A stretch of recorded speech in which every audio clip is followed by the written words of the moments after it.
বাংলাদেশের জন্ম, এই জন্মলগ্নে আমরা আজকে এখানে দাঁড়িয়েছি বিশেষ বিশেষ এক অনুষ্ঠানে।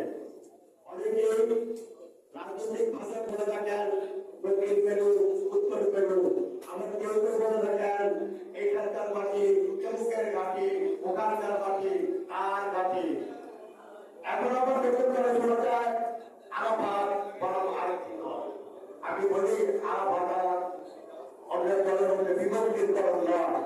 এই হচ্ছে যে আরাফাত একটি সভা করেছিল বন্দরে, সেই সভার হাতে কয়েকটি সভা হয়েছে, 5টি সভা করতে হয়েছে।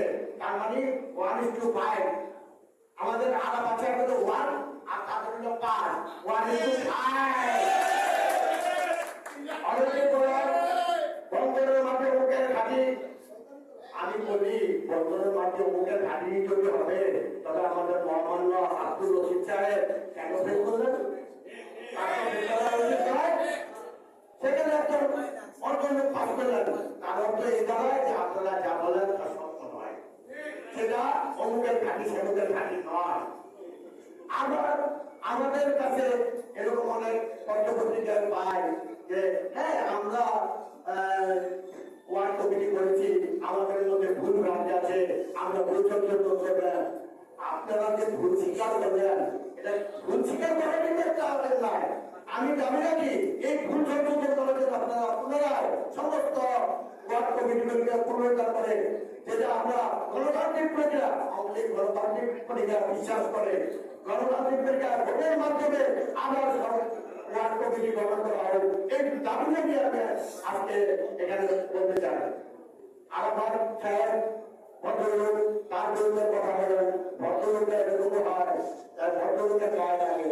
কিন্তু আপনারা যারা বলেন তারা তো আসলে ভদ্রতার কথা বলেন কিনা সেটা একবার চিন্তা করে। আমি আরেকটি কথা বলতে চাই যে অনেক নেতারা আছে যারা নির্বাচনে ভয় পায়, এবং যখনই নির্বাচন করেন তারা অনেকে শুদ্ধ ভোটে বাড়িতে পারছে।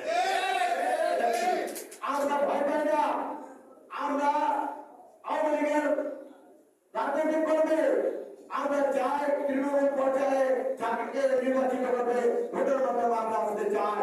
আপনারা কি এটা সমর্থন করেন?